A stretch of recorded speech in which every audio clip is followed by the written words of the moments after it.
I still see her eyes. Lifeless. Wide open, staring right at me as she lay in that shallow, cold grave. And the dirt, the red dirt clinging to her dress.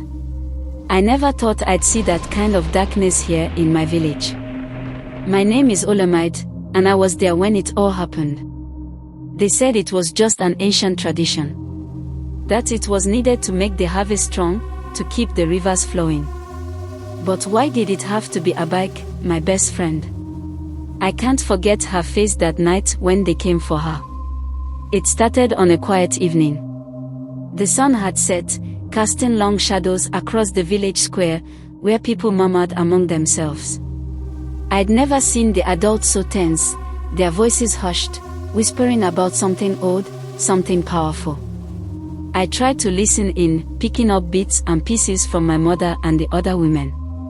The spirits are angry, one of them said. They need to be appeased. And the elders say they need someone. My stomach twisted when I heard that. This wasn't some ghost story to frighten kids around the fire, this was real. And whatever it was, it would demand a price. I'd heard stories, of course. Old legends about sacrifices and spirits in the forest. But they were just tales, or so I thought. That night, though, the murmurs didn't die down. Instead, they grew, a shadow of fear hanging over everyone. 3 days later, the whispers turned to stares, the kind that made my skin crawl. Abike's name was on their lips, spoken in tones that chilled me. They said the spirits had chosen her, that the elders had heard it in a dream. Just like that, they had decided her fate. But Abike, she didn't know yet.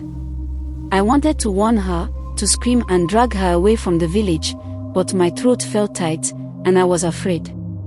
What if they came for me, too, if I tried to interfere? For the next day, I followed Abike around like a shadow, my heart pounding every time someone looked our way. She noticed, of course. She laughed, thinking I was acting strange, maybe jealous of some new friendship she'd made. But I couldn't explain.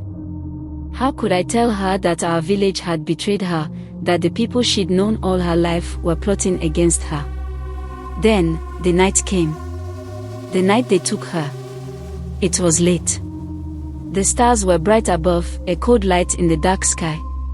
I was outside, lingering close to her family's hut, hoping I was wrong, that maybe the elders had changed their minds. But they didn't. They came in a line, moving silently through the village, shadows in the night. My heart pounded as they entered her home. I crept closer, peering through a small gap. Abike was asleep, peaceful, unaware. Her parents stood beside her bed, their faces twisted with pain, but they didn't make a sound, didn't try to stop the elders as they bound her hands and wrapped her in a cloth. I felt my heart break. Why didn't they protect her? She was their daughter.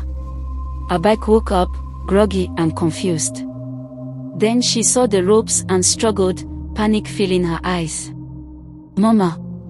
Baba. What's happening? But her parents just looked away. And then she spotted me, standing frozen in the doorway. Olamide. Help me, she cried, desperation in her voice.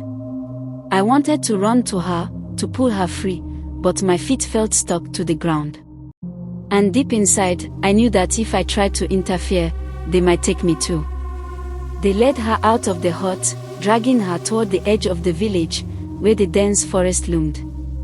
My legs finally moved, and I followed them, careful to stay in the shadows. My heart pounded with each step, a terrible dread settling over me. I wanted to believe it was a nightmare, that I'd wake up and find her safe and smiling beside me. But it was real. The elders didn't speak as they led her deeper into the forest, to a place I'd heard about but never dared visit. They called it the Oken Egongon, the resting place of the ancestors. It was forbidden for anyone except the elders to go there, but that night, they made an exception for Abike. She stumbled, crying, begging them to let her go, to take her back home. But they didn't listen. They kept moving, their faces blank, eyes staring ahead like they weren't human anymore. And as they reached the spot, I realized why they'd chosen her. Abike was young, the picture of innocence. Pure. Just what the spirits were said to crave. The elders forced her to kneel.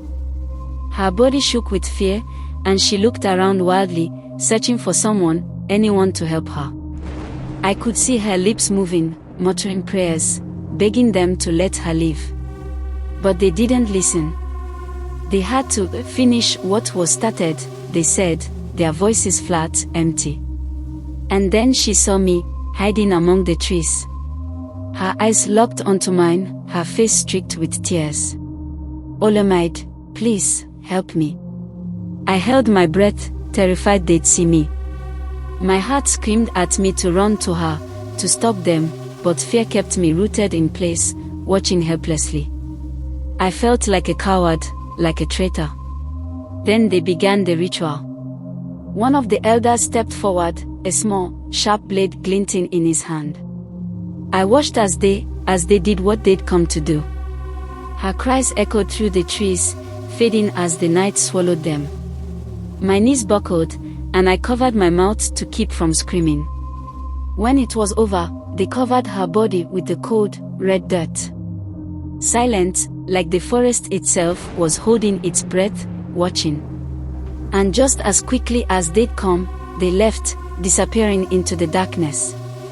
I was alone, left staring at that small, fresh mound of dirt. I couldn't move, couldn't breathe.